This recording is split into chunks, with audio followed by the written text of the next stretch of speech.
嗨，各位朋友，咁就今日講一講即係美國嗰個服務貿易啦，同埋即係中美喺服務貿易上邊咧，即係嗰個究竟邊個賺緊邊個錢咧？咁會唔會服務貿易都嗰個成為一個貿易戰嘅一個新戰場咧？嚇，咁會唔會影響到譬如香港啊，或者國內嗰啲留學生咧？嚇？咁首先講一講美國本身嗰個即係貿易結構啦。而家成日即係特朗普成日話，佢喺貿易上邊即係赤字啊，好多國家賺緊佢錢，咁就要打關稅啦。咁其實冇提嘅一點就係喺 service trade and services， 即係服務貿易咧，美國係賺緊全世界錢嘅。美國喺呢個2022年嘅數據啦。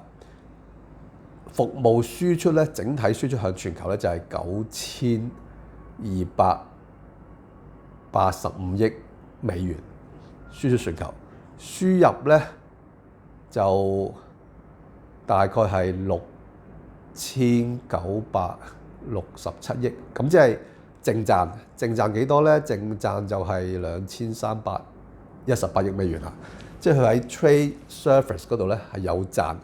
咁 trade service 主要係咩咧？就係譬如一啲金融服務啦，主要係金融服務啊，其他都有唔同嘅服務啊。咁啊，譬如一啲諮詢服務啊，你啲譬如美國啲會計師啦，咁啲法律啦咁樣。咁呢個係金融服務。咁所以美國喺trade service 係賺緊全世界嘅錢，而且出口最多係邊度咧？即係如果你以呢個百分比咧，歐盟係佔美國嘅 trade service 大概係26.6% 啊。咁即係話咩咧？即係話如果談判之下咧，歐盟係有可以即係制美國嘅一個即係招數，就係少啲同佢買一啲服務貿易嚇。咁歐盟之後咧就係英國有9.1% 啦，即係歐盟嗰度就輸出咗2395億啦，英國就都有820億，即係歐盟英國嗰度已經係30幾個 percent。咁跟住加拿大喎，加拿大又有成7.9% 啦，瑞士係6.2啦，咁先至到中國都係4.6，日本係4.3，所以服務貿易呢一方面咧，去輸出全世界，向大部分全世界國家輸出，都係賺緊大部分全世界國家嘅錢啦。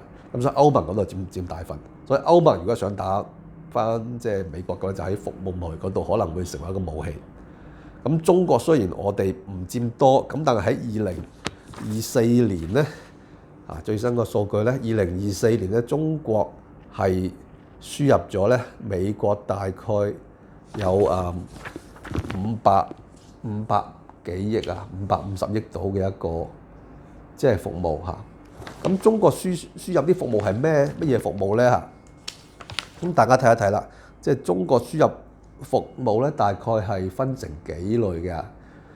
咁就第一大項咧嚇，就係嗰個旅遊嚇，旅遊係佔美國對中國服務貿易嘅佔中國貿易服務順差嘅72% 啦。咁就喺呢一度咧，喺旅遊嗰度咧，其實就70%幾咧都係啲教育嘅相關嘅，即係去當留學生咧都係一個旅遊啊。然後咧休閒旅遊先係22% 喺旅遊呢一部分，然後咧商務旅遊就即係7% 啦。咁所以雖然我哋即係喺單項咧就唔係話對美國最大嘅一個即係國家，但係都唔少嘅。即係我哋買咗美國大概有500幾億美元嘅一個服務啦。咁除咗教育旅行呢啲咧，咁仲有啲當然係一啲會計一啲諮詢服務啦嚇。咁有啲乜嘢咧嚇？有娛樂產品進口啦，即係一啲亦都譬如加埋一啲譬如電影嘅教育係單項最大嘅。教育咧就係佔最大，咁就仲有就旅行教育，跟住一啲電影啦嚇，娛樂進口啦，咁同埋一啲 consulting 一啲諮詢咁所以喺咁多咁多嘅即係服務之中咧，邊啲有可能成為一個即係中美貿易發展一個戰場咧嚇？咁當然如果你係要打戰場嘅話，就一定係打大嗰部分咧，就係可能係教育啦。如果你話電影咧，嗰度就好笑嘅，即係2024年咧，好咯，即係荷里活喺美國喺中國收入大概佔2億美元，咁就唔到中國喺美國服務最大概1%，所以電影嗰度就唔係話一個戰場。咁可能法律諮詢同埋金融服務嗰都係啊，即係我可能用少啲美國嘅會計師啦，用少啲美國一啲國際律師行啦，咁呢個都係。咁教育嗰個點樣去可以即係反制咧？就係嗱，你大家都認清啦，教育輸出係咩咧？係即係中國人國內人去美國讀書，咁係美國教育輸出、教育服務輸出嚇。咁喺呢一度咧，即係如果你唔想美國賺中國學生咁多錢咧，就唯一一個方法咧，就可能係限制中國學生去啦，即係可能你喺嗰度唔俾個簽證去啦，即係唔俾，即係或者限制中國學生個簽證嘅數目去美國嗰讀書嗰度。咁嗱，服務貿易就好難打關稅嘅。嗱，商品貿易你嚟到海關咁就一件有咩打關稅啦，幾多件打關稅啦。但係服務貿易好難打關稅喎，因為譬如中國旅客去美國旅行係美國嘅服務輸出，咁通常就係入口國打關稅嘅，入口國打關稅。咁即係如果中國人去美國讀書、去美國旅行咧，入口國係中國，咁所以即係佢未出去之前咧，就要打去關稅啊！即係你係咪美國讀書係啊？唔該交個稅啦嚇。咁而且呢個稅咧係交俾當然係交俾即係中國啦嚇。你係咪去美國旅行啊？係喺走之前你交個關稅啦嚇。咁就唔會話美國入嚟打去關稅，因為呢個係美國嘅收入啊嘛。即係如果中國人學生喺美國讀書，美國唔會話學生嚟到我打呢個關稅啊，因為呢個係美國賺緊中國嘅錢啊嘛。咁你服務貿易你好難執行個關稅，但係你可以限佢嘅數量，我唔俾咁多人去旅行咯，我唔俾咁多人去讀書咯，我唔俾咁多人去用譬如美國嘅會計師咯嚇，或者唔俾啲美國電影人跑啊咁樣啊。咁啊，呢個會唔會另一個戰場咧嚇？有可能，如果你係打落去咧，有可能都係一個選項嚟嘅，即係可能即係去到某個點咧，就係可能中國啊或者其他國家都即係唔俾自己國家個學生去美國讀書喎，有咁嘅可能嘅。咁中國係留學生入邊咧最多佔成28%嘅，啊即係美國嘅留學生大部分有成20幾30%係中國嚟。咁當然之後就印度啊其他啲大國家啦嚇。咁所以就即係大家唔好就俾特朗普即係嗰個即係關稅嘅語言咧就即係呃到啊，就話即係全世界賺緊美國錢，唔係嘅啊！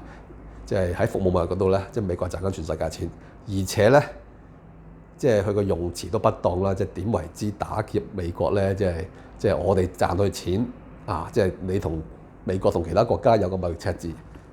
咁係咪其他國家揸住把槍叫美國買嘢俾即係買佢啲嘢咧？唔係噶嘛，貿易係即係自願噶嘛，即係其他國家係冇揸住把槍叫美國買佢國家嗰啲嘢噶嘛。所以你純粹睇個錢嘅流向而睇下邊個有着數咧，呢個係完全唔啱嘅。咁因為咧，即係貿易係雙向嘅啊，即係你美國係咪冇着數咧？美國買啲平嘢冇着數咧，而我哋攞到啲美元，究竟啲美元係咩？可能係張紙嚟啫喎。咁所以大家喺呢一度就即係小心啲啦。咁會唔會影響到香港啲學生去美國咧？大家都好關心啊！即係嗱，香港就係自由港咧，我哋就唔會禁止我哋啲學生去美國讀書嘅。